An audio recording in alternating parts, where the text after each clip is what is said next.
Hello,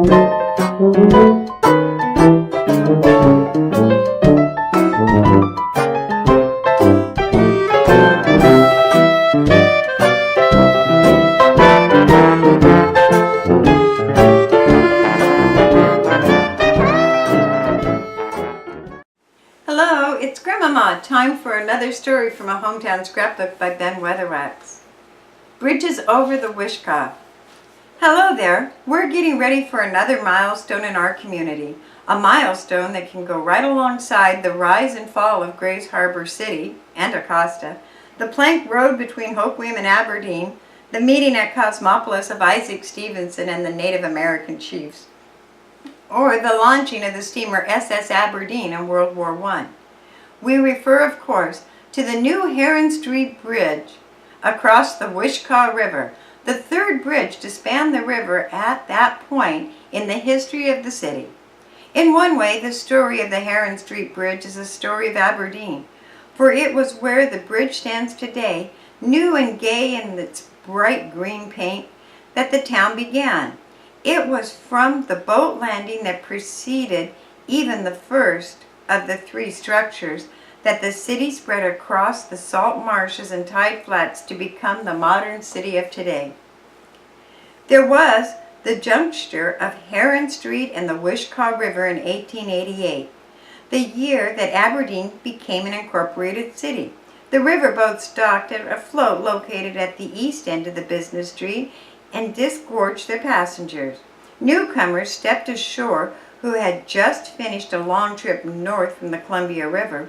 They had ridden by train to Portland, crossed the river to Chinook, made a portage up the beach and overland to Shoalwater Bay, crossed the Brae in an oyster boat, traveled the beach from North Cove to Westport, and made the last miles of their journey, probably from Michigan or Iowa or Kansas, in one of the riverboats. Their first views of the harbor city came with the sight of Hoquiam, withering under the sun and rains on the west banks of the Hoquiam River. Their first view of Aberdeen was a scattering of shacks along the waterfront west of what is today the Anderson-Middleton Mill, and then the Wishkah River, and their landing at the west end of Heron Street. It was only a step to Aberdeen's hotel that stood on the bank of the stream on the north side of Heron Street and bore the street number 1. And the town that they had made their destination for their long journey. It was a frontier town with a sawdust street and wooden buildings with canopies that overhung the sidewalk. It extended only 3 blocks west from the riverfront. It had more saloons and grocery stores, more dance halls than churches, and a library with 500 books. But the city had an ambition. It was to build a bridge across the Wishkah River to connect it with what was East Aberdeen. For the other side of the river had a business section of its own. If you looked east across the river, you saw another boat landing, a cluster of stores on the north side of the street, and A.J. West sawmill to the south, and a scattering of homes that dotted the sides of the streets aimlessly off in all directions. The site where Charles Wilson was planning to build a sawmill. Yes, there were boat landings on each side of the river and small privately operated ferries connecting them, or you could row yourself across. There was usually a small boat handy if you wanted to take the trouble. There was much talk about a bridge, but like most things, it was a project without a leader until Captain A.J. West took a hand on it. West had built the city's first sawmill in East Aberdeen. He had pioneered the development of the east side. Through his efforts, the Masonic Hall was on the east bank of the river. Several stores were operating to serve the residents of that side of the river. Now he felt that he had gone as far as he could without a bridge. In the spring of 1890, he called a meeting of some of the town's business and industrial leaders. Sam Ben attended, so did J.M. Weatherwax, Alexander Young, and James Stewart. N.G. Kaufman, the new merchant in town, attended. There were others, many others. It was in fact an unofficial meeting of the town council, and West laid his plan on the table. The bridge was an agreed necessity. but it was a big expense for a small town to take on. In addition, it was somewhat an engineering project. West proposed that the money be put up by the group of industrialists, the mill owners, and it be paid back by charging a toll for crossing the bridge. It sounded reasonable. The plan had the immediate backing of the businessmen, and that summer plans were started for the span. They were not the highly developed drawings that engineers pore over when they start the bridges that they will open tomorrow. No, they were pretty simple. The span of the bridge was one big wooden truss built from the timbers provided by A.J. West sawmill on the banks of the river, just 100 yards away. In the center of the span was a tower that carried a pair of steel struts running along the ends of the bridge. There was a hand-operated turntable consisting of a long lever and a series of gears under the bridge that permitted it to be walked around. The roadway was 16 feet wide, with 4-foot sidewalks on each side. It was a symphony in fresh-cut timbers. The approach, the deck, the struts and the braces, and the tower and the underpinnings all were wood, cut from the logs that went through A.J. West's mill. And in 1891, the bridge was opened.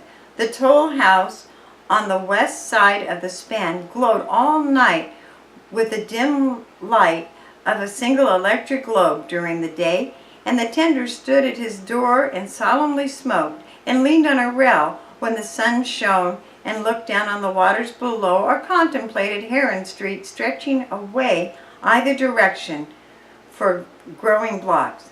Wagon loads of lumber from West's mill rumbled across the bridge, and occasionally a volunteer fire department made a run across the span to help East Aberdeen Department quell a persistent blaze.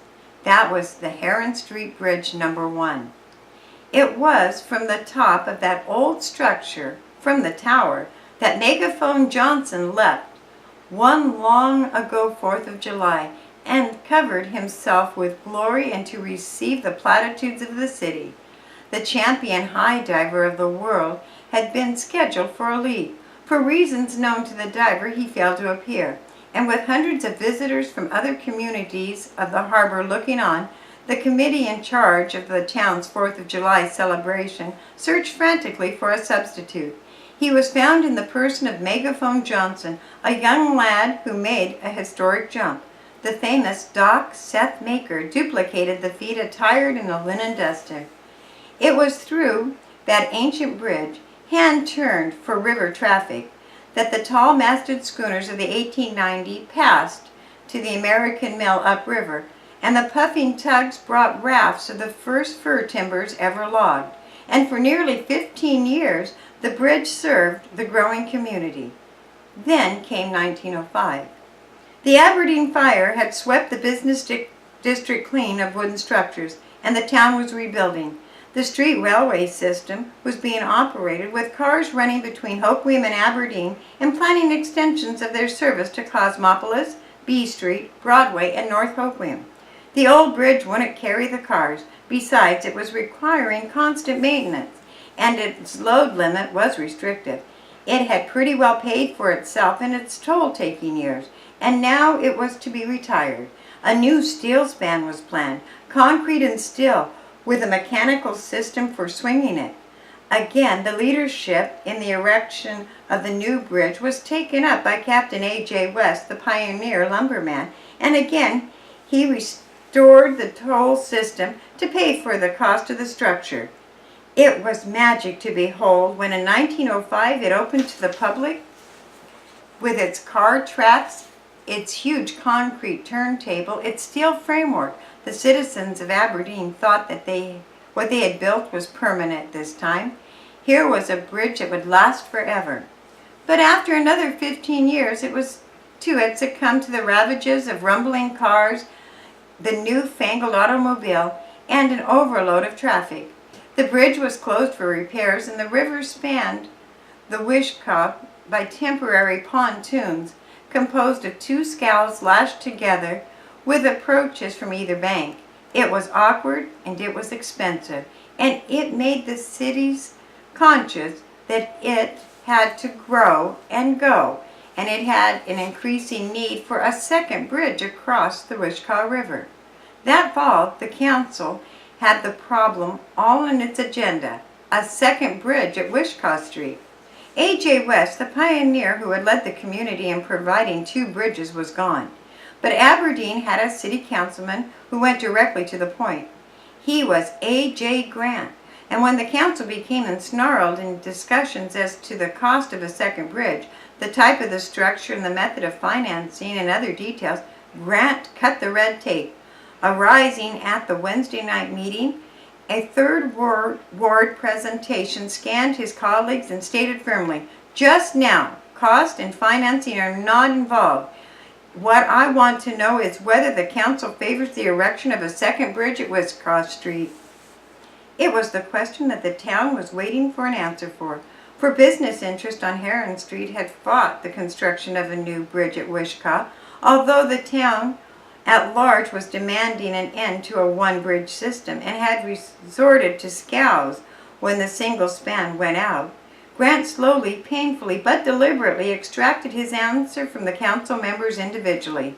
They voted on the new bridge, and on October 28, 1921, Councilman Grant came to the council meeting with $7,160 in subscriptions from Aberdeen citizens for the erection of a new bridge on Wishkah Street.